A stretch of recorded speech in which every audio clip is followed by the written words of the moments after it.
the Nerd Show. Podcast Radio. She's a nerd, he's a nerd, talking about what we know. Nerd Podcast Radio. We're all nerds, we're all nerds. Buckle up, cause here we go. Nerd Podcast Radio. Welcome everybody to the Nerd Podcast Radio. Welcome everybody to the Nerd Podcast Radio. Welcome to Nerd Podcast Radio, your nerd home away from home. Welcome to Nerd Podcast Radio. I'm your host, Super Big Brian. I'm joined by not David the Evolving Nerd. I'm joined by Chrissy Smart Fractal. Hi. And this is our first episode in like 2 years without David. Maybe. No, Because you and I argued for like a episode like a month ago without David. Oh yeah, because he wasn't home yet. Because he had like just gotten home from Vegas or something. Yeah. Yeah, no. Now you're we making up did. numbers. No, we argued. Well, we didn't argue for the majority We of the tried to episode. argue. Yeah. And we didn't bring up Brian Luck once, which is so fucking stupid. Yeah, well, I mean. Anyway, was I supposed to say something? Oh, yeah. We have a guest today. We are joined by Paulbo Baggins, my friend from a Minecraft server. How are you doing, Paulbo? I'm Harry. Pretty good. The Paulbo death traps are still being constructed. Still waiting. I'll save it for Nerdy Thing, even though it didn't happen in the last few weeks, but I'll just kind of give it as a extra thing. But I was talking about you with someone on the server the other day. We are going to talk about Brandon Sanderson and his books, which means we're probably going to be spending some time talking about things like magic systems, stuff like that, which is always cool. But first, we're going to play everybody's favorite game, What's Nerdy With You, where we all talk about the nerdiest thing we've done in the last 2 weeks and vote using the patented Mike Myler widget system. and I don't get to say it very often, but Paulbo, as our guest, you get to go first. I have two nerdy things. One has happened and it happened. So the one that has happened, I invaded Cyber. I don't know how much you all follow the Helldivers 2 kind of final atomic dumping hour. The only thing I know is for democracy or something like that. Yeah, you get this. That's all you really need to know. And then the thing that is about to happen tomorrow, I'm gonna get a rifle certified. My father become a scout. That's fun. I had lots of friends that went to scout camp and did shooting. Yeah. So. Yeah. I worked at a scout camp and I spent like 3 days rifle this summer because my troop came and some of the scouts getting the qualification. Haven't scouts since then, but brother has been shot at scout. Well, that's very cool. They'll always remember that time at scout camp, whether it's fondly or not. You can't decide that, but. Well, that depends on how good of arrangement. I guess that's true. Oh. I'm going to add one that not recent since I last podcast. I graduate. Oh, congratulations. Oh, congrats. That's a big thing. I'm not going to pull it out. Yeah, don't dox yourself. Don't do that. I almost went and pulled it out. I was like, well, maybe no, not. You can just tell us you graduated and we believe you. That's okay. But no, seriously, congratulations. I know that's like a big achievement. What details about the degree can you tell us? So I have a bachelor in aerospace. So Ooh, that sounds fancy. Great news. Lots of jobs right now. Like serious. So many jobs. Doing great career path. Yeah, there's a lot. It is opening up because at least in this area, there's kind of a back because airline pilots. So pilots are getting their hour, not the other jobs. But airline hiring kind of I've already. Oh, good. Good. Yeah, I mean, everything I hear is that they need more people. So, you know. Yeah. Are you like certified to do the control towers, like to sit up there and tell planes when they can do the thing? So that would be another school if I want to do that, because it's completely separate. So what I do like all the stuff on ground. So the airport job that I had, towing plane field up, go out and take we'd make sure lights working, yeah. A few. If you're involved in aerospace management, do you like supervise the people who own the birds, like the falcons? God damn it, Brian! I knew you go? were trying. I could tell by the look on his face that he was like, "How can I get a joke in here?" And he was thinking really hard about it, and that's what he came up with. So Erica, I wasn't kidding at all. Yes, you. What do you mean you're not kidding? There's no joke. There are people who have falcons at airports. And if you're in aerospace management, I figured you might be you might be qualified to tell them where they can go. What? That's Why would news there to be me. a bird at the airport? So they I feel killed like that would not. the falcons. Okay, no. The falcons This is- help manage the bird population so they don't cause airstrikes on takeoff and landing. This is actually no. Now that you say that, I have heard of this. This is a valid wildlife control It's strategy. a real thing. I didn't know it was an I obscure know nothing thing. about it other than that, like people use birds of prey to manage wildlife populations. See, Yeah, the issues. You know, we it had might at be my airport- it might be Go ahead. something that's very California. It might be. Yeah. Because it is very two different, very kind of colonies, I guess. That's a better word. But the issue that we had at our airport was all. I mean, we're in Kentucky. Deer, coyotes were our big ones. So, and the occasional skunk. But Yeah. those were the biggest issue we had. No, I'm not sure that I would. Oh, well, I'm sorry, Brian, that it was a real obscure thing, and here I looked at your face and I was like, he's about to make a joke. I can so see these are that it's a these joke. are the airport with Falcon programs. It's not in California. Apparently, it is quite niche, and I just happen to know a niche thing. Toronto Pearson, Mexico City, all the RAF bases, and Wrocław in Poland. I don't know if I'm pronouncing that correct, but Wrocław is how it reads. I know that there's falconers in Portland that manage, that help control the crow population. And now I'm married to a falconer. I didn't know that. Nice. So he knows how to trap falcons, which it's really cool. No, he's just a falconer. Oh God, that was worthy. Yeah. That we're not going to explain it, are we? We're not going to explain it. It was very funny, but it was more insight. But I don't think we're explaining it, right? No, it's my husband's last name. It's where the name Falconer comes from. It's Faulkner, and it's the German version of the people that took care of falcons. That's where his lineage comes from. Oh man. Oh, that's terrible. That kicked me right in the head. You. Oh. And that's how you do a joke. Who's nerdy with you, Erica? Oh, okay. So I actually have a very, very cool nerdy thing. So it has nothing to do with my children. Well, kind of. 90% not to do with my children. So my best friend Stephanie and I decided that we are going to the silent disco every month this year. Because we really had fun the twice that we went last year. And every month they have like a new theme for the disco that night. And for anybody who doesn't know what a silent disco is, it's where you wear headphones and you have 4 different DJs. And depending on what color the DJ has, you can flip the channel on your headphones because it's like FM transmitted. So you can change your channel and you can take your headphones off.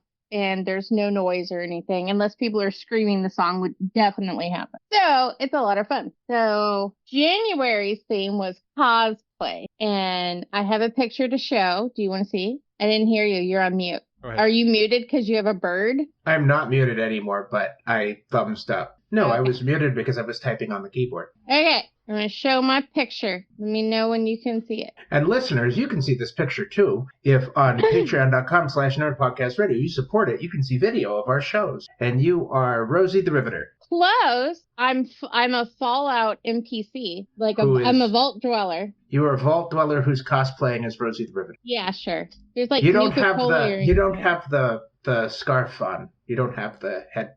No, I don't have the headpiece on. But all of that, which looks like dirt, is actually makeup. Like we went through and we make-upped everything so that I looked all dirty and bloody, and I have bloody bandage on like my other arm and stuff like that. It was very cool. I was going to make a joke that you just had a bunch of wings before you went. Okay. Anyways, it was very cool. I was a Fallout vault dweller, and it was very, very cool. I couldn't bring like a gun or anything, but you know, I think that's going to be really hard to follow. Okay. It was a lot of fun. Danced all night really dressed good. Like that. That's really good. Yeah.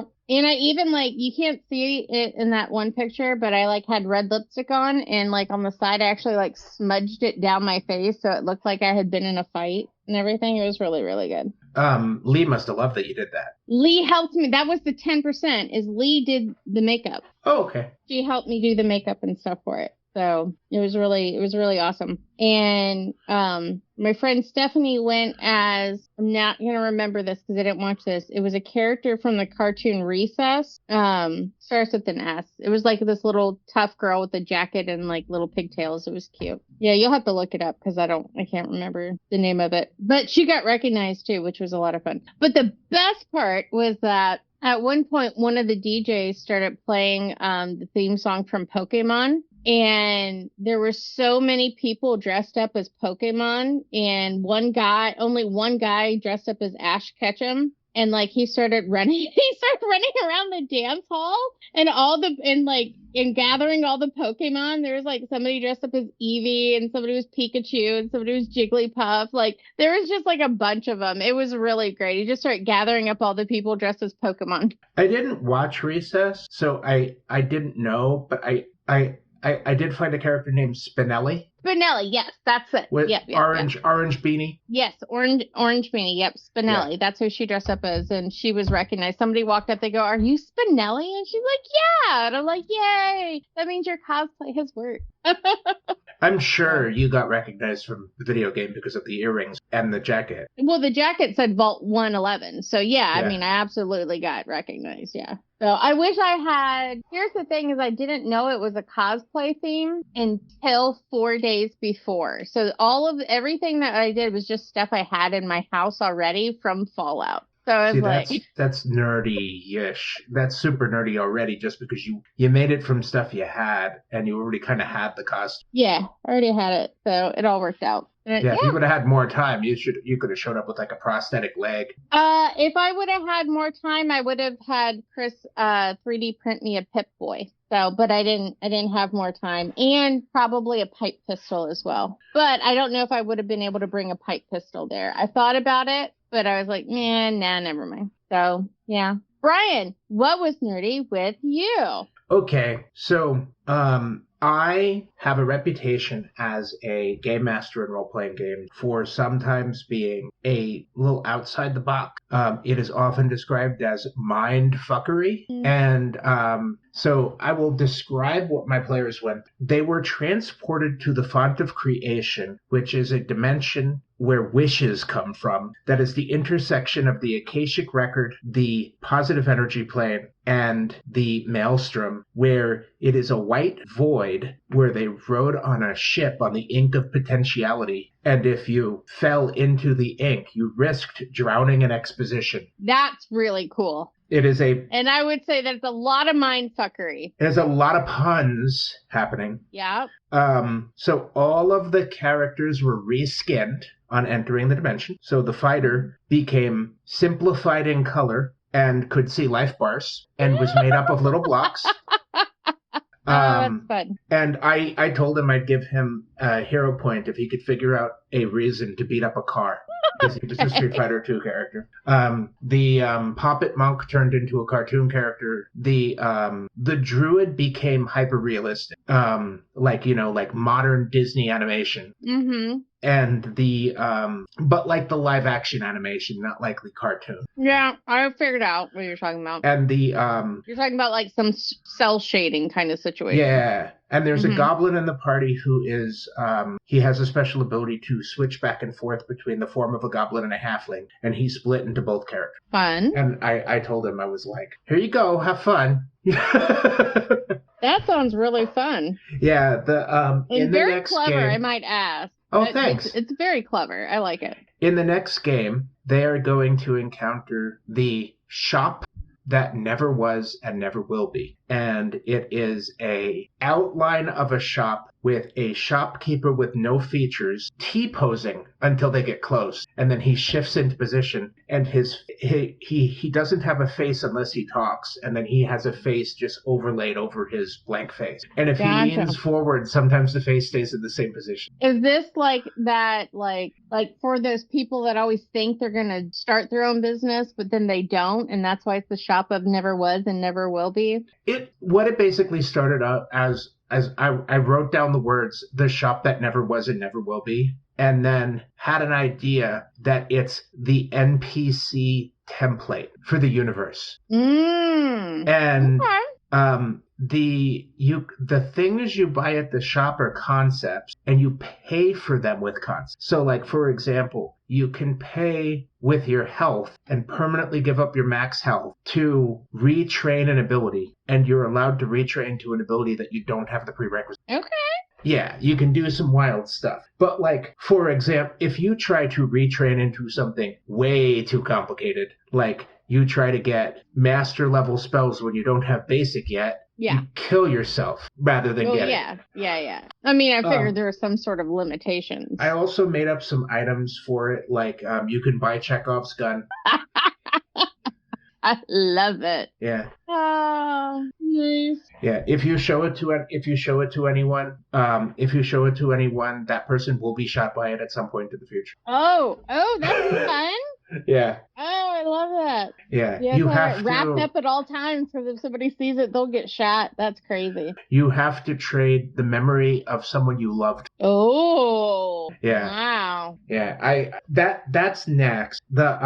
So far they fought mosquitoes that were scrolls with quills, and the quill was the proboscis, and it drained their color out of them. And then they fought a Hound of Tindalos, which is a Lovecraftian monster. But I had flying books flying around, and the Hound of Tindalos are famous for being able to transport through 90-degree angles, and they could just fly out of an open book. They can just teleport out of an open book. Okay.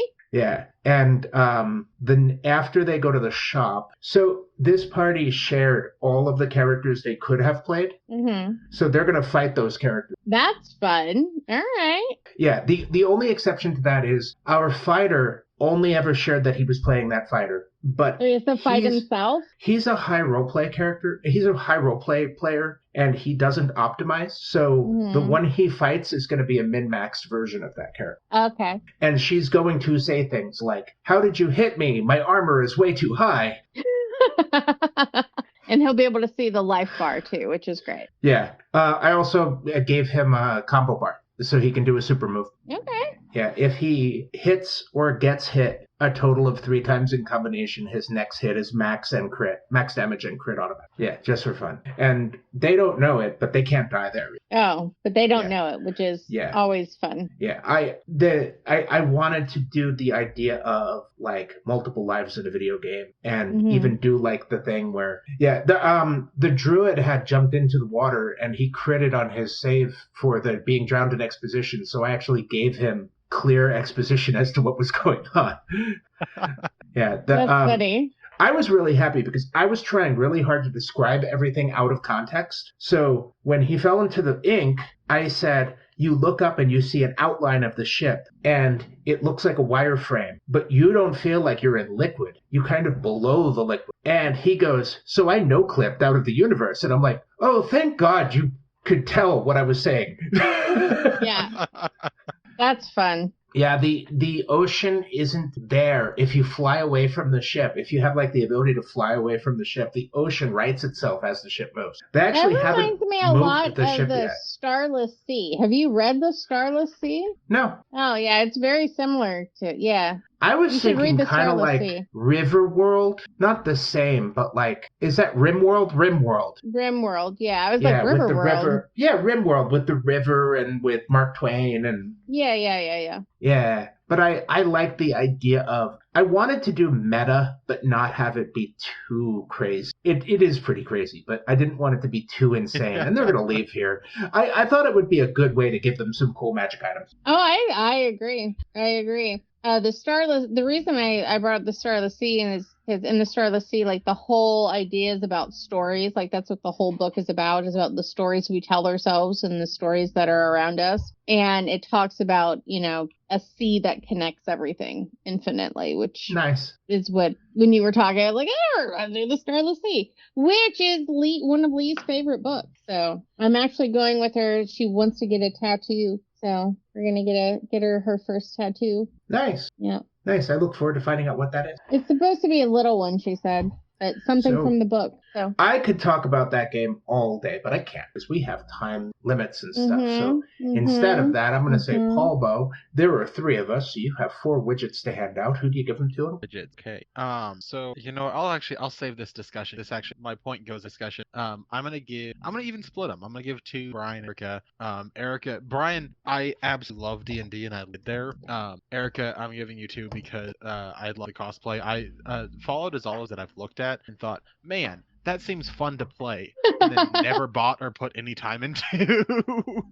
So it's a lot I'll of split 'em fun. You'll sink a lot of hours. I've played them all, Well, and that's I'm part of telling the you, you'll reason sink why I a lot of hours. Yeah, I've only played the 2 games that came out long before you were born, Paulbo. Boy. That's not nice, Brian. How dare you? We had a insane conversation Paulbo. about it the other day. I had shared something. I don't remember. It was something about a song or something. And he was like, it came out 11 years before I was born. Oh, what song? No, I'm I curious. don't remember. We're talking about music. You got my attention right now. It was, I don't remember. But it wasn't that old. Pub was very young. It was a 30-year-old song, if I remember correctly. Yeah, It was in it was- the mid-90s. Oh, do you want to know who Rowan's favorite band is right now? Did I tell you? Yeah. Who I is did? Rowan's band? You have not said. The Cranberries. Oh, that's really cool. That's Nice. her favorite band right now. And Well, her name is Irish. yeah, I know. That's really cool. Yeah. So she started at Zombie because that's what she heard first, and now she's like way down the rabbit hole of like not even being played on the radio songs. I want to that know she's about listening to. Dreams. Dreams is my favorite Cranberries. Mine's Ode to My Family, but yeah. You have 4, Eric. Oh yeah, it's me. Well, Brian, you're gonna get 1. I would give you more, because I really think that's awesome. But Paulbo hit a major life milestone by graduating, so he gets 3. Life milestone. It's okay. I think that I works. really do think that's a great, that's very good storytelling. I'm going to give honorary widgets to Erica because I have to. But, Pablo shared about graduating from college. So I have to give. It's like the ultimate nerdy thing. It's what Yeah. nerds do, is get college Well- degrees. So I said it's the almost thing because I got a bachelor's, not graduated doctor. It's almost the Oh, ultimate. no. Don't minimize that shit. I know how expensive those fucking degrees are. you I didn't have get 2 you degrees. didn't get an Yeah. easy degree though. You got a Yeah. difficult Okay. degree. No. I can't take that credit because it was not a difficult. Yeah, but I've known you a long time, and you've talked about the kind of stuff you've had to do. So I know it's not easy. A lot Maybe of it, easy. the Maybe you classes think it's themselves easy were because you're easy. brilliant. I mean, you're just going to get more compliments the more you Okay, deny it. I so. totally just need to stop talking then. No, Um, I think we live in a I'm gonna go on a tiny rant right now. I think we live in a society where things like graduating are expected, degrees are expected, all of this like really big stuff is like, oh, well, that's just what you do. And let's be honest, that's not just what you do. People can do whatever they want to do, and hitting those milestones and doing those things deserves to be recognized. It's important. You put a lot of work through it, so don't minimize it. Paulbo's going to kick himself for not thinking of it, but I need to give an honorable mention that wouldn't be included in the game because Paulbo and I both did it. Right. But we recently, our Minecraft server upgraded, and Oh. we decided to gather up and explode a lot of TNT to see how it would affect the new server. Also, it's fun to blow stuff up. How'd that go? What, 15,000 TNT? How is the Not a video stutter. coming along? Did you lose your footage? No, I just haven't touched it. Well, I mean, it's an undertaking to go through that kind. Yeah. I mean, unless Yeah. you're some people we know who are like monster editors, Well, so actually, or jumbo editors. my sister, I've considered an editor, chief editor. Literally, I could hand it, she'd have it done. It was Paulbo and I and another server mate were just having a blast. That was awesome. No pun intended. You know it wasn't on purpose. So congratulations, Paulbo. Well, thank Your widgets will be traveling across the country playing Pomp and Circumstance the entire time. you. All right. With little tiny caps. Yep. Yeah. One of these days we will do another special episode and we'll ask people what they think they look like. I think we haven't done that in a while. We haven't. So I envisioned the Junimo starting. listeners, speaking of giant, incomprehensible things. There is an author named Brandon Sanderson who has written you can't really call it a series. It's more of a super series where he has written several series of books. Yeah. And not like short ones, like epic ones. And they are all connected in one giant interconnected universe, which always blows my mind because he's written a whole bunch of stuff that isn't connected to the Cosmere too. Have you read any of his non-cosmic? I have only read Mistborn, the original Mistborn, and the Wax and Wanes. Okay. So I've only read Mistborn and Mistborn Connected. Got it. Have you read novella that takes place the 2.5? What's the title? Yes, I know what you're talking about. But I don't remember what happened because It's the one about Kelsey. Yeah, at some point I'm going to have to reread the original Mistborn books because Wax and Wane kind of wiped them from my brain. Because Wax and Wane is epic as it is, and Right. I will explain, listeners. Brandon Sanderson wrote. It's a 5-book series. I think Mistborn's 5 books, right? Mistborn The first set is 6 3. books. Oh, it's only 3. It's 2 trilogies. Yeah, it's Two trilogies. is the original Yeah. Mistborn. And he's working on a third. There were 3 Mistborn and then 3 Wax and Wane. Yes. I believe. Oh, I thought there were 4 Wax. So Hold on. I was going to say this before I got sidetracked. The way that I compare Sanders, he calls it the cause, the name of his. Yeah. I call it the Brando Sando literary because it is the closest literary equivalent to the MCU that in its complexity and interconnect. Well, I have a Because question. just for you, everything Paulbo. is all over the. Okay, hit me. Why did this come up now? That's an excellent point and something that's great to talk about. So Brandon Sanderson recently made a deal with Apple TV, publish, create, and I guess to create. Is it going to be a series? Visual. So Mistborn, I believe, is going to be screenplay.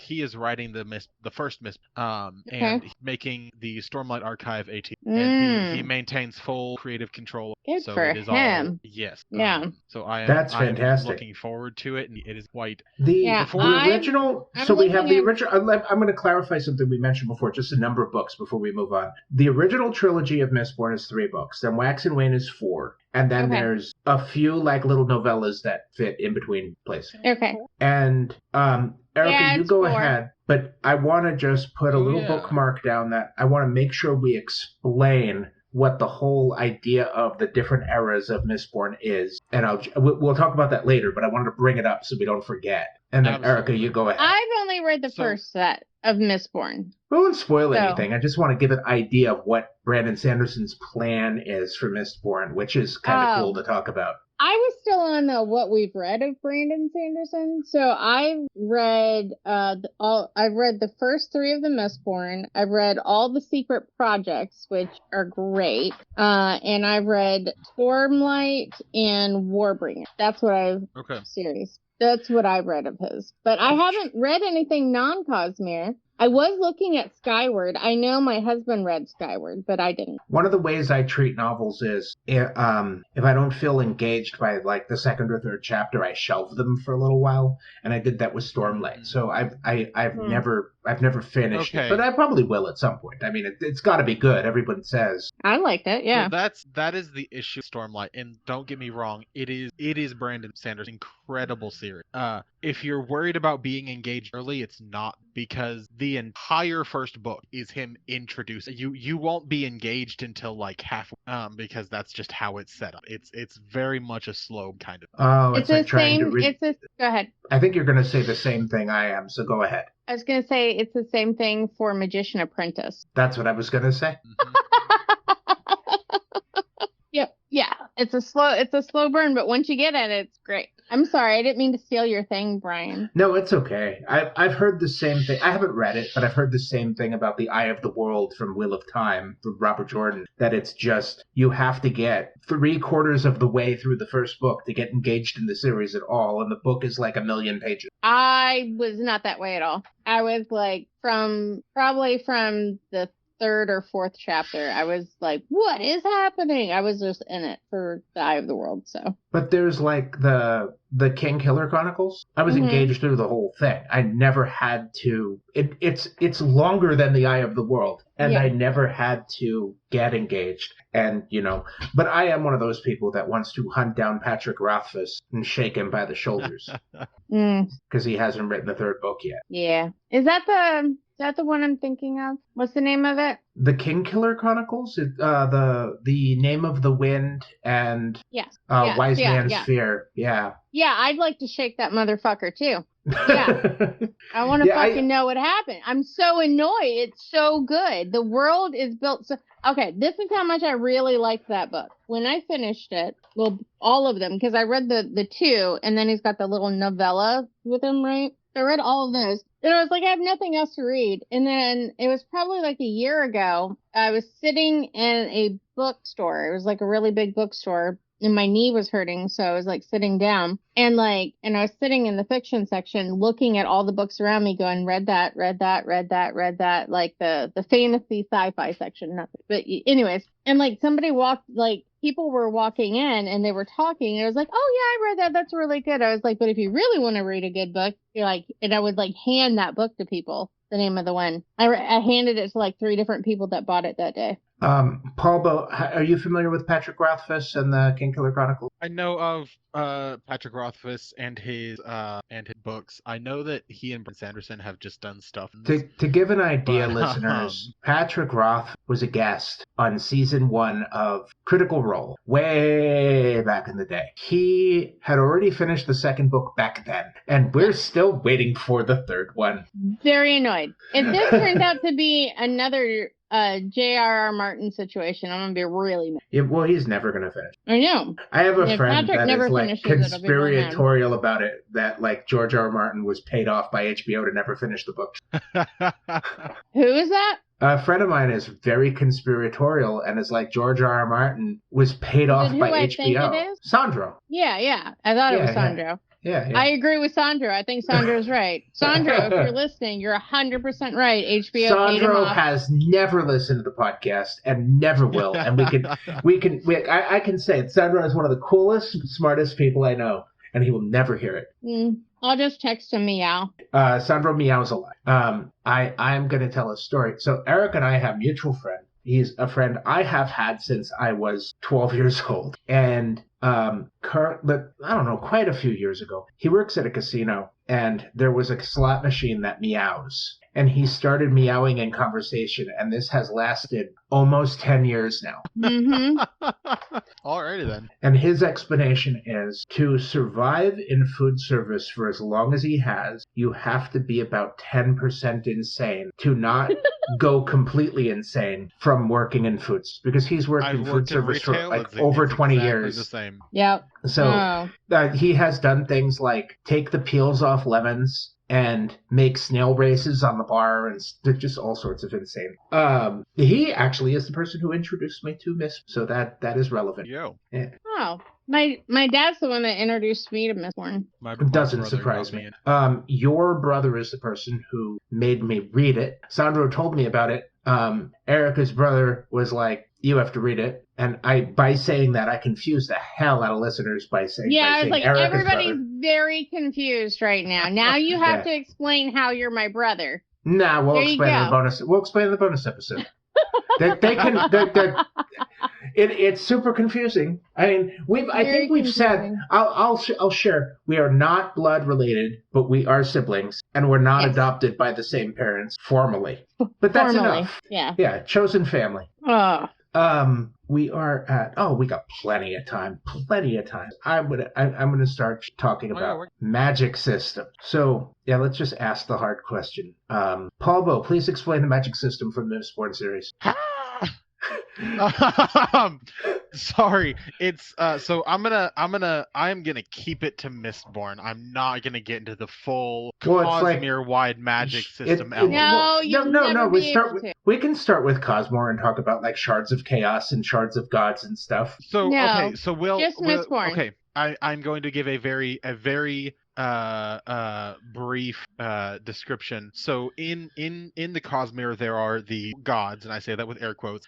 They are these very extremely powerful beings. They are called shards, and they are shards of one original god, Adenalcium, who was split into 16 pieces, whose power was split into 16 pieces and taken up by various carriers. So all of the Cosmere books tie in some way to that. Usually there's at least one shard who are tied in. For Mistborn itself, the magic system, it is based off of eating heavy metal. You eat metals, you burn them, and you gain power. But only if you're genetically inclined to do so. But only if you're genetically inclined to do so. There's other powers that allow you to put things into metal and then take them back out later. And then there's the one that lets you stab yourself and get power. So there's the three different magic. I have always wondered if Mistborn is inspired or parallel to Avatar: The Last Airbender, because there are similarities. There are, yeah. I don't know anything about The Last Airbender, so I wouldn't know. I don't think Mistborn is. It's probably just parallel things, because Mistborn is unique in that it's more magic than it is mystic, because it's like you eat like one of the metals, if you eat the metal you can turn into. Yeah. But the reason I think it's connected to Avatar, like at least inspired partially by Avatar, is the whole idea of the Mistborn, which is the person who can control all of them. You mean the chosen one? That's a very common thing. Like, I'm not... But Avatar is its own trope. In Avatar: The Last Airbender, it's the Avatar who can control all four elements. It's very similar, and the timeline lines up for when Mistborn came out. And I'll tell you the interesting parallel there to me is that the way Ong flies is the way that I envision her coin shots. It is very similar. That's true. I could agree with that. Not that I've seen a lot of Avatar Airbender, but I feel like I've seen enough. See, I've not seen a lot, but I've seen enough to have that picture in my head, and that's what I see when we talk about. Isn't there a second magic system in Mistborn? And I mean, there are three. So, and I'm going to say we're spoiling things, but they're absolute spoilers here. Yeah. So if that's a concern for you, they've been out for like 20 years, so like catch up. They've been around but it's for a while. book. The rules for books are different. Right. Yeah. So there's Allomancy, which one we talked about, that's eating metals. There is Feruchemy, which is the terrace power, where they are able to store attributes. So you store speed in the metal, and so you're slow for a while, but then later you can get that speed back to super fast. And there's the third one, which the name of which not coming, Hemalurgy, and that's the one where you kill someone else and stick them with a spike, and then stick yourself with that spike, and you gain whatever or one of the powers had. Okay, so we're just eating people's souls. Got it. We're more or less, yeah. Okay. That's the bad guy power in all of the books. That is the we don't do that. But I don't remember that in the first three. I didn't read the second set. So I don't think Hemalurgy comes up once in Wax and Wayne. It does. Does it come up in the last book? I don't remember which book it comes up in. Hemalurgy in the first series, Primary Quiz, but also through Conjure and Cola. They're Hemalurgy. In Wax and Wayne, see it come up because, and this is very much spoiler, but yeah. Okay. Erica had frozen for me, and Brian wasn't moving, and so I thought I had frozen for a second. Sorry. In Wax and Wayne, Hemalurgy comes up because the Fall of Frel using Hemalurgy, and generally Hemalurgy is an art ruin, which is a part of the combined shard of Harmony. But Harmony can't control the bean waxes there. I'm glad you're here, Paulbo, because my memories of the stuff. Well, I literally just finished a listen of one, and I'm currently with Owl, so it's all very. Yeah, I think I read the Lost Metal. I think I read it during the pandemic, and I have to say there were times that I would make it through an entire chapter and then I'd have to reread it because I was so spaced out. But also, I didn't do a reread before I read the last book, and it had been a while since I'd read the first 3 books of Wax and Wayne. And then when the 4th book came out, there was a lot of stuff that I didn't remember, so a lot went over my head. Maybe I'll listen to them next time so I can go through the whole thing. That is how I've caused there. I have read some of the majority of it. And John Kramer, reader, I'd say 99% of the Cosmere books. He is I don't like him when I'm driving because when I get them, I get them because I have a Kindle too. than the Audible. I get the Audible and the Kindle, and what's really great about that is I get to switch between them, and it keeps my place. I don't have to look for my place. It just I didn't know automatically that. That's cool. Yeah, it's really nice. I can like listen to it when I'm driving, and then I can like sit down and read on my Kindle, and then like yeah, it's really great to go back and forth. And you get it like super cheap. Like I could get the Kindle version when I get the Audible for like $1. So it's like Nice. $1 and I get the book too. So I'm like, yeah. I read Elantris too. I forgot about Elantris. I did read Elantris. Elantris I didn't is read another Elantris. Cosmere book. It's the one Cosmere book I haven't. It's a very easy and it's read. because I've heard interesting. Everyone I've talked to said it was very impaired. Funny. And so I've got it on my list. I've actually already bought it once I finish my wax. I was telling Brian, I'm reading a series now called The Chronicles of Cain, and it's quite good, but it references other fantasy characters as though they're all in the same universe, which I thought was really neat. Like it references a wizard in Chicago for Harry Dresden and a druid in, Arizona for the Iron Druid series and stuff like that. And it's just like the character in the book's like, oh yeah, I know a druid. He's in Arizona. He stays really far away from fairies. And it was just really funny. And the reason I bring that up, because I know we're talking about Brandon Sanderson, is that I feel like with his Cosmere, he's kind of created that himself almost, but not so much characters as much as, just themes moving through them. So I had promised I was going to talk about the different eras of Mistborn and how this works. So we've talked about the original trilogy, Mistborn trilogy, which is like a fantasy. Mm-hmm. But then after, you get the Wax and Wane series, which is 300 years later after the original trilogy, and it is steampunk. There is bullet bending, and it's really cool. They're curving bullets, and they're doing some neat stuff. Era 3 is not out yet. But it is going to be a 1980s style Cold War era spy thriller. And it is supposed to come out after the Stormlight Archive. Okay. And then Era 4 is going to be Mistborn, but sci-fi space opera. So, yeah. And you can probably confirm this, but in an interview with Brandon Sanderson, I read that for some reason, and he shared the reason, but I don't remember, the Mistborn world's technology progresses faster than all the other worlds of Cosmos. That's something that comes up, which I won't, but that is something that comes up in Isles, one of his, I think it's maybe his most recent book or second, but we get to see, we see a lot of strings come together. Oh, it's a standalone. It is a standalone, but we kind of get a peek into like cosmic politics with Isles of the. Oh, I remember when Isles of the Emberdark came out, he did a prank video to reveal it, where he sounded like he was quitting writing. And he was like, I'm so sorry to say, everything has been so hard getting all this done, but, I wrote another book, and just drops the manuscript in front of him. That man. So the ongoing jokes in the Cosmere fandom is that like anytime Brandon Sanderson is anywhere, if you don't see him writing, he's got a laptop on the floor and he's writing. Like this, I don't. He really does. He is so prolific. So many don't. I watched an interview with Stephen King once where he was asked how he writes. And he said that he writes 2 books at the same time: the book he wants to write and the book he doesn't want to write. Oh. So he can procrastinate with a book and then procrastinate that book with the other book and go back and. I do that with reading. I always have at least 2 different genres that I'm reading at a time. So like I'm reading the Chronicles of Cain, and I'm reading a book called This Is Where the Serpent Lives, which is kind of like a history fiction book. So it's a little, it's real world though. I did that for a while the last time you brought it up, and I think I'll start doing that again, because there is a book that is not the genre I normally read that I want to read called The Alchemist that is supposed to be very good. Yeah. Go ahead. I can't read, but I will have one book that I listen to, because having the compartment helps. Because otherwise, the books run together. But oh no, not for me. Like I get locked in, whatever it is. I I finished a book the other day. Before I started This Is Where the Serpent Lives. It was like a week, not even a week ago. Called Yellowface by R.F. I can't pronounce the last name. It's the person who also wrote the book Babel, which everybody is always like, Babel is such a good book. Have you guys heard about that? I think I have, but I don't remember the contact. Yeah. Oh, I've seen this. Yellowface? Which You've seen it? Or Babel? Babel.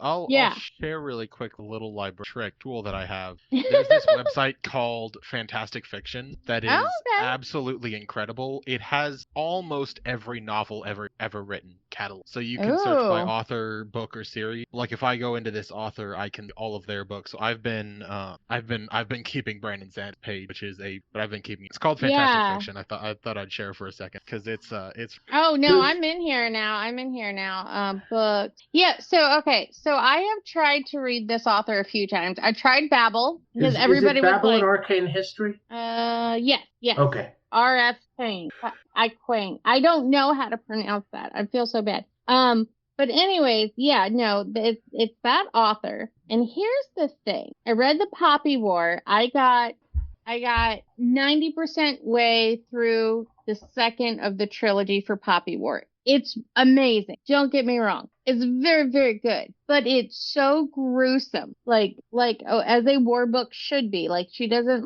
gloss over everything, that I had to stop reading it, 90% of the way through the second one. I was like, I want to finish this. I want to know what happens. But, this is literally giving me panic attacks of how gruesome, her descriptions are in it.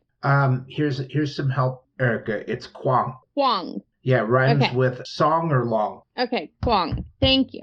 I tried Babel. It was way too dense. I couldn't. I picked up Yellowface. I finished Yellowface. It was very good, but also a little tongue-in-cheek, which I did enjoy. So far, I've read, 3 different versions of this author, different, I don't know if you want to say, but, different genres, kind of. I mean, Babel's kind of like Poppy War, and she's a great author, but, it's a little much for me.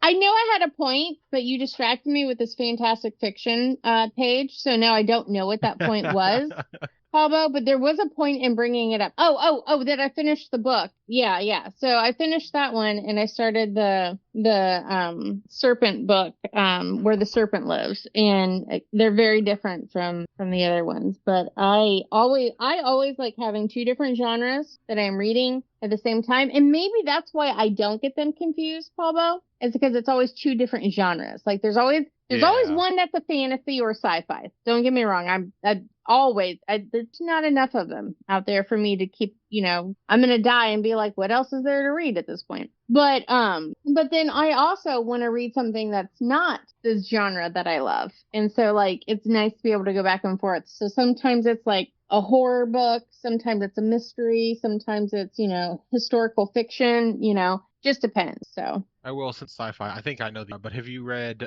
Project Helmet? Yes. Yeah, as Okay. soon as it 'Cause came out. I know Brian has. I assumed you probably had. Have you read Sleep in a I have not.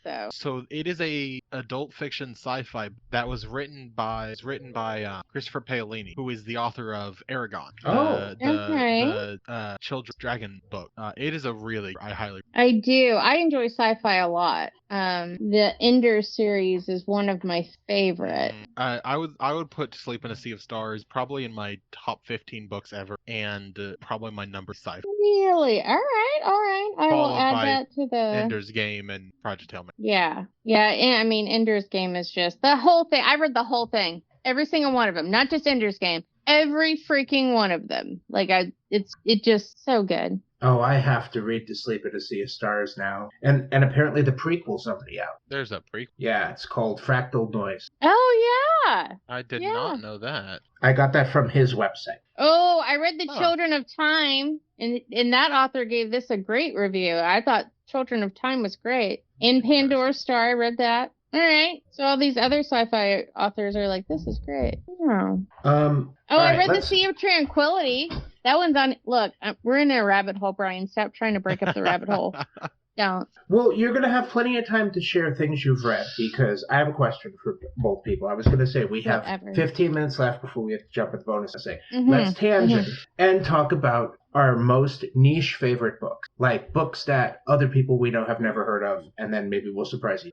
Oh, that's so sweet. Thank you. I actually have one that is a book I read when I was a child that I kept, and I read it to Lee when she was about 9 years old. And now that Rowan's 9 years old, I actually went to buy her own copy, only to find out that it's not in print anymore. And I was going to have to pay like $100 for this book.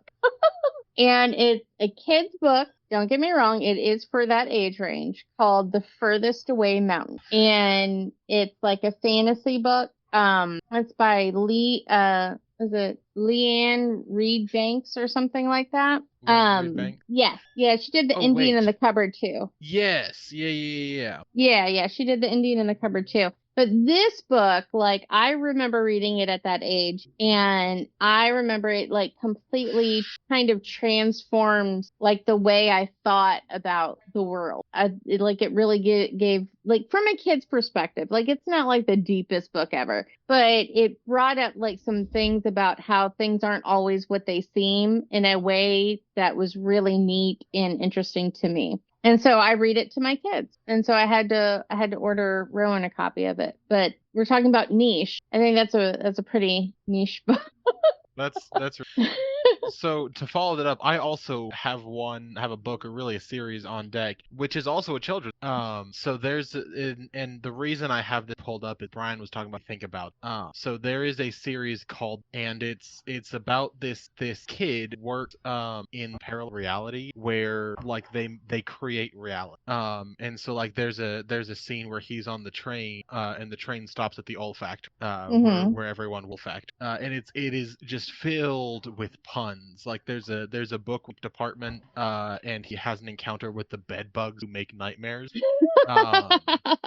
I love that. And there's just there's so many just like puns and all of things that make it is a children's book. I think it would be really, really enjoyable because of all of that, because there's a lot of that. Oh yeah. But I think that a lot of that kind of I don't even know how to describe it, but I think there's a lot of that. So I was going to recommend that too, because you're D&D. Oh, cool. I just got shocked to my core. So in the early 2000s, I read a book, and that book has stayed in my heart. It's called The Shadow of the Wind. It's a Spanish book that was translated into English. It's by Carlos Ruiz Zafón, and it's a really, really wonderful book about this like mysterious book that this guy discovers. It's hard to describe, but it's just a wonderful like post-war Spain Gothic mystery novel. And the reason why my heart was shook is I typed in the name of the book so I'd have the information in front of me. I didn't know that 4 sequels have come out since I read it. Oh, okay. The big core of the book is that the main character's father belongs to a secret organization called the Cemetery of Forgotten Books, and he inherits the responsibility working there. And there's all sorts of like mysteries about these like books that have disappeared from all over the world. The neat thing about The Shadow of the Wind is the book that it gets kind of meta, because the book that they discover is The Shadow of the Wind. Oh, okay. Ironically, something Brandon Sanderson. Yeah, the main character of the book keeps meeting people that are very similar to characters of the book. That's and fun. It's not a supernatural book, but it feels, it's very gothic and mysterious, and yeah, it if you like spooky but not supernatural, sometimes it's a nice book. And it's also nice to read a very well translated book. A friend of mine who's a native Spanish speaker had read it in Spanish, and he recommended the English translations. He'd said he'd read both, and he really, really enjoyed it. And I can't wait till technology lets me read in Spanish. Enjoy that without having to learn.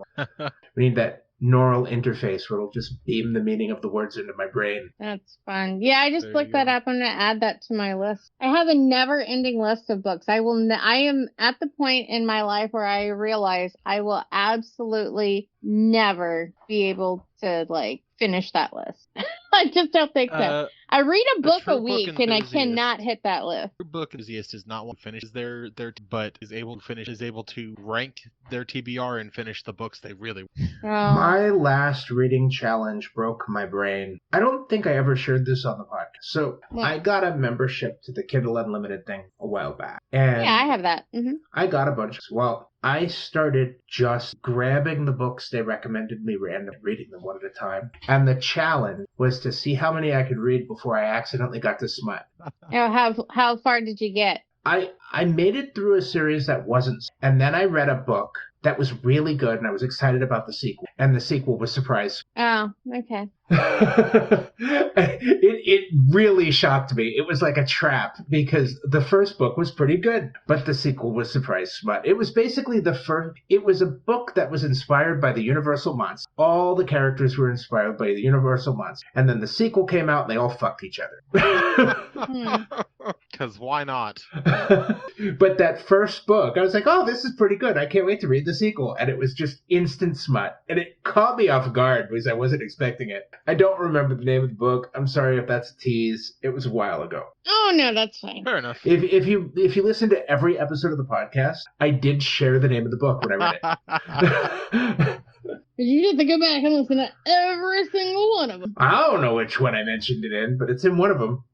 And it's probably in an episode that doesn't have anything to do with books. We'll just sit down for the next 600 hours and see what I can do. I'm sure you could code AI to do it. At this point, yeah, I'm sure. I don't know if there's a large language model that can listen yet, because we don't have transcript. But you might be able to run them through like a transcript generator and then feed that to an AI. Yeah. Right. Like I doubt we'll get an LLM, but I'm sure we'll get them very, very soon if they don't already. They just have built. Yeah, that's pretty much all it would be. What is a book? What is the last book you read that you surprised fell in love with that wasn't the genre you normally? I know what it is. I'm trying to remember the name of it. See, that's the thing. I'm like sitting here. I'm like, where's my Kindle? I gotta find. No, mine was. Oh God, if I could remember, it was.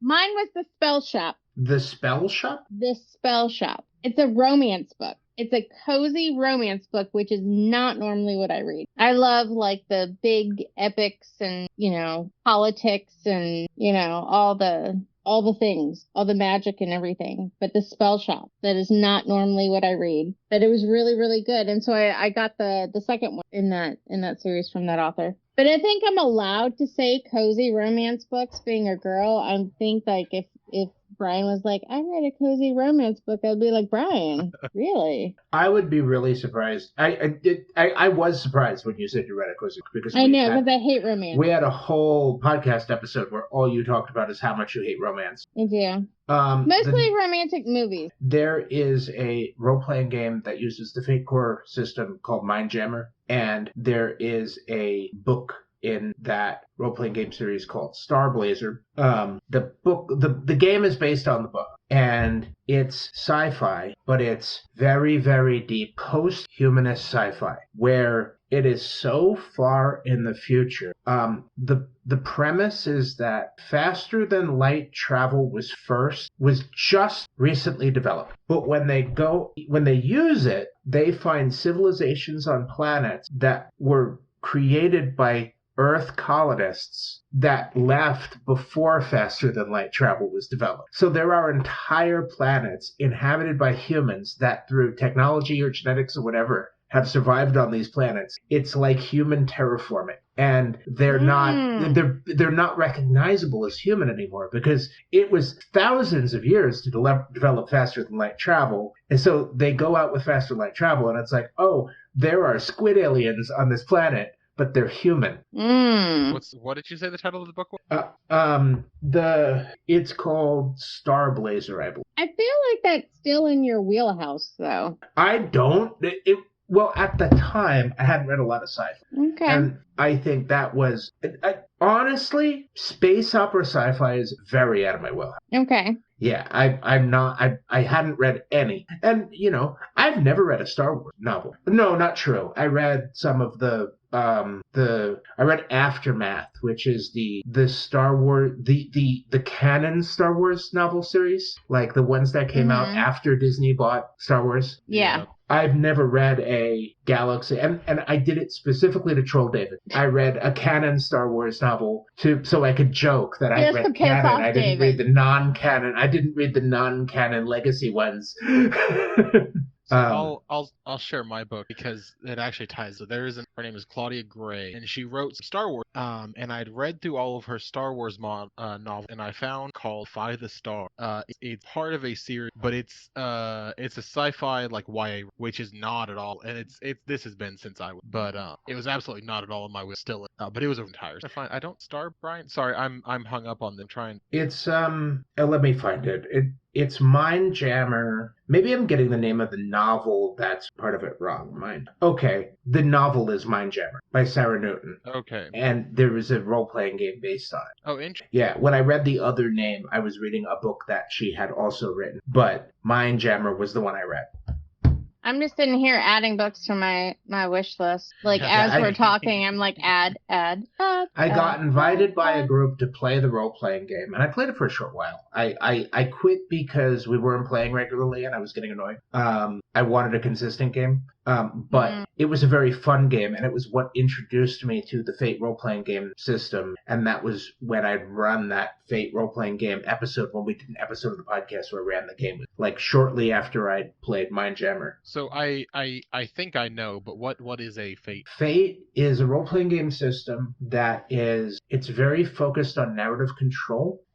Players make characters that are more like collections of verbs and adjectives. It's like you write down these aspects on paper, and your character sheet is sort of a stack of index cards. And you might have like a certain score in a certain aspect, and it gives you bonuses on dice. And it's a very, very simple system, but it's a system that was designed by screenwriters, and the system has actually been used in writing rooms. Famously, the system was used in the writing room for leverage. Was it? Really? Yeah.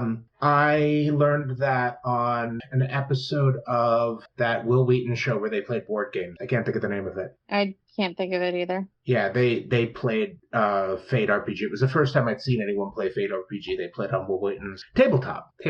Oh, yeah. Well, that makes sense. Yeah, they did. They played a game. I mean, I remember their game very clearly because it was so descriptive. They were supernatural investigators in Portland. And I didn't live here at the time when I watched that. You mentioned a Fate RPG. The thing have you heard of Star Wars? I played the D20 version of it back in the day. The one I've played, it has successes and failures and like triumph, and it's a very interesting and very narrative driven TTR because it's two different types, like positive and negative outcomes. So you have to figure out how do you fail triumphant or how do you succeed defeated, whatever. I don't think it's whatever that term is. And it's really is the one by Fantasy Flight Studios with the strange dice. Yes. Okay. Yeah. I've never played it, but I've watched things about it. I've heard it's called the second best Star Wars role-playing game ever made. The best Star Wars role-playing game, but most people consider the one that came out in like the 80s. And people call it the D6 Star Wars role. It's sort of the D6 Star Wars role-playing game source books were famously used as resources in the expanded universe novels. Oh, interesting. Yeah, I think some of the stuff in the Star Trek tabletop role-playing games has found its way onto the shows before, mostly because like the writers will like look up the schematic for ships thinking they're getting something canon, and they get something from the role-playing game, and then they end up using it. So a design from the role-playing game ends up on the show. I just looked at my Audible membership. Do you know how long I've been in Audible? How long? Since 2010. Hold on, when was Audible founded? It says 6/17/2010. Oh God, Audible was founded in 1995. Like when the internet was invented. Its first subscription model came out in 2000. It became public on NASDAQ in 99. It became a Model 1000 and acquired by Amazon 2000. In 97, so right after Amazon got it. In 97, they had a mobile player. and they had the Wow. website. It reminds me of well, I won't say. I was like, watch your language, sir.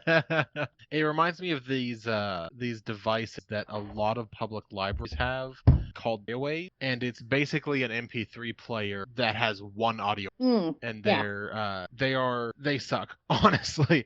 Like they're great for library patrons. They are terrible library, but they are just really, it's an easy way to. Erica, were you a library VHS kid? Yeah. Yeah. So you used to be able to get VHS tapes at the library, I and have been to libraries that still have. I've worked when at I libraries was that when still I have was a little VHS kid, tapes. I got to watch every episode of the Muppet Show because that's what they had. Yeah. It's time to, what is it? It's time to something music. It's time to dim the light It's time to get things started on the Muppet on the Show Muppet tonight. Show tonight. It's time to put on makeup. No. Oh, see, that's something y'all could have done for episode 300. That would go over so well. Oh, that would have been amazing. That's what we got to do is start talking about Put it down for 400. No. What do you mean, Paulbo? It was a musical. That's what we're gonna do from now on. Anytime an idea for episode that we could have done on episode 300, we will talk about it as if it happened. Oh, I love it. Yeah. We'll do that. That musical episode we did. It was a great episode. It's not come out yet, but I've got it.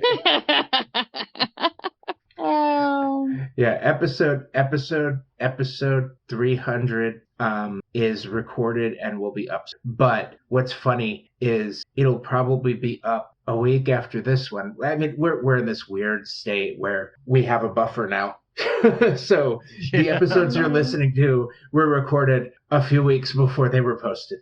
Yes, it is the day before Valentine's Day. Yes. That's a good idea. We'll date the episode, and then it'll be published sometime in March, probably. Oh, did I tell you what I'm doing for Valentine's Day? It's super fun. Robot bar? No. So, Brent is having a comedy show, so we're gonna go up and see his show. And then we hooked up with some old friends, and we're gonna go to an old diner. It's been there since like the 1950s, and it's a surprise for Chris, but it's been there since the 1950s, and they've never updated the inside. It literally looks like you've walked into the 1950s. Oh, and if it's been there that long, I'm assuming the food's good. And if it's not, that's okay too. But I just thought, I was like, my husband would love going to an old 1950s diner. Because he's an old man in a young man's body. We're going to breakfast tomorrow. Okay. In a really cool town. It's a 2-hour drive. Well, one of the funny things about it is I told a few people at work that we're going there, and they were like, "Oh, you're going to get a cinnamon roll." And it's like, "No, I have celiac." And they're like, "Why would you go there?" Because they're famous for their cinnamon rolls. They're famous for their cinnamon rolls, and it will kill you. Obviously, you can't go eat anything else there. Well, Ever. I guess it's the place people go for their cinnamon rolls, and we go there to get omelets. I like that they have gluten-free biscuits there. That's why I go there. They have cinnamon rolls that are the size of Paulbo's head. Oh, okay. And That is too much cinnamon roll. I have to say, it's a lot of fun watching, just kind of looking around and seeing someone order them and hoping they'd never ordered one before and they don't know. And then when they come, seeing the reaction. Because that has happened the last few times I've gone. It is really fun to watch people, like, they almost want to complain. Giant cinnamon roll. What is wrong with you? That's funny. Yeah. And I think it's one of those places that they have had a big, giant, spectacular thing that predates Instagram. Have either of you been to a restaurant that has items on the menu labeled gram-worthy? No. I have. It hurts my soul. Yeah, that hurts my soul too. And sometimes they're like dumb. It's like a Hawaiian pizza that somehow is inside a pineapple. And because it needs to be something that people would want to take pictures of and put on Instagram.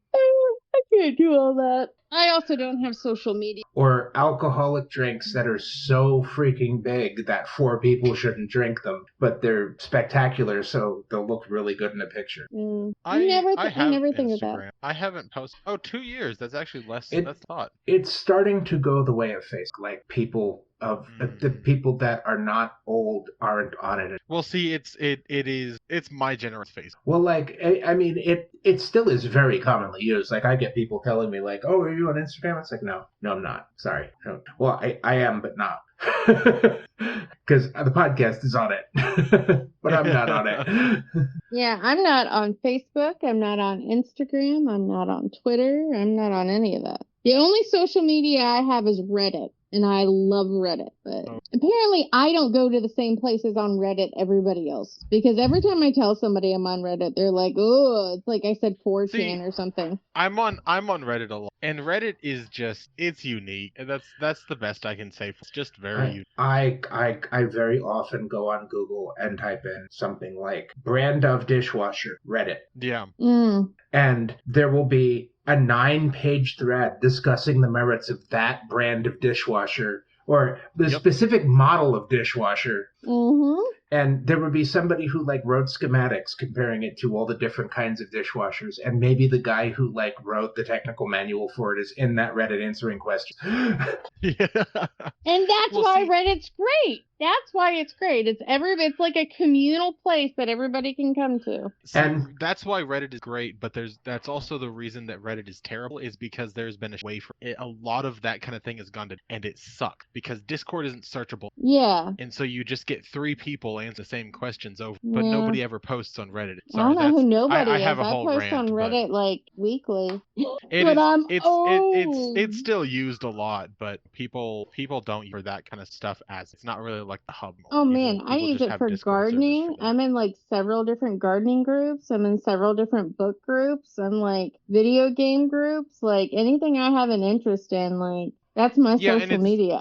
It's great for the places that already have established. Yeah. But then, like, you go to look at new games, like one of the games I picked up with Jump Space Development, they don't have any. It's all. And so that's my issue. Is anything that's new, people don't make Reddit. Well, it's launched. It's on like version 0.8 now. Yeah. It's still technically not on Reddit. Really? I was on Dig before Reddit came out. Dig was a while ago. Yeah. Oh, Reddit kind of replaced. Yeah. I remember I used things like that to Paulbo instead of Google. You can see me going to Google. DIGG. Interesting. Yeah. There's 2 G's. Interesting. That's okay. Brian and I were some of the first Gmail users. We had to be invited when we got our Gmails. Yeah. I get people like Gmail and they're like, no numbers? And I go, nope. Yeah. There are no numbers. I teased sis. She was the very first face back when you had to have it. Oh, okay. It was only for college. Yeah. And I Yeah. I think there was a few years there I was trying to use Facebook. And then, like, I was like, I hate this. And then I got off of it. If it makes you feel any better, it's only gotten... So that's why I got off of all social media. Because I was like, I hate all of this. I just want social media about things that I care about. Like gardening and cats. We are going to go to the bonus episode now, Erica. Okay. It is time to do that. All right. It is fantastic. The amount of Brandon Sanderson discussion we had that I was able to turn it into tangents, and I'm very happy about that. A lot of tangents. But for now, I'm going to say I was Super Vegan Brian. I was joined by Kirsty Smartfurka. Oh, wait, hold on. I have one thing left to say. If you want to see the crazy face I just made, you can go on patreon.com/nerdpodcastradio when Erica said, hold on one more thing. The face was crazy, just like the segue to our sponsor, patreon.com podcast radio. I wanted to say, here's something we didn't talk about, which we can talk about later, but I have to say it. My favorite Brandon Sanderson book is the Ink book. Do you guys know what I'm talking about? The Ink book? Mm-hmm. It's one of the I don't remember the name of it. Real quick. Hold on. Dare try to cut me off, Brian. It's in the Cosmere. It's one of the standalones. It's got a really cool name. Hold on. Let me find it. Great podcast. We're all looking at our phones trying to find it. This is what we do. This could have been on the bonus episode. It could have been, but it's fucking not. Episode. It's right here, right now. The name of the fucking book is Ink. No, it's Yumi and the Nightmare Painter. Oh, okay. Yumi and the Nightmare Painter. That is an excellent book. I love Yumi. So good. So good. Sorry. We didn't talk about our favorite Brandon Sanderson book. So that one's mine. There we go. I can't pick a favorite. I just don't remember.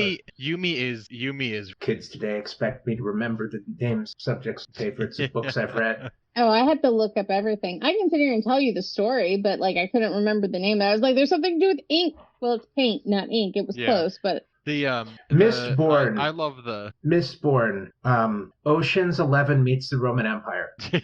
Wax and Wane. Steampunk magic. Sherlock Holmes. Yeah. Yeah, I love the badly explained in a nutshell. I love the badly explained for Yumi, which is teen girl swaps body with some random dude. Most wonderful thing in ramen. Yep. That's a really good explanation. Oh, that totally reminds me, Erica. Stay nerdy, stay informed, and stay awesome. Yeah, That's a good one. Thanks for listening to our nerd show. Podcast Radio.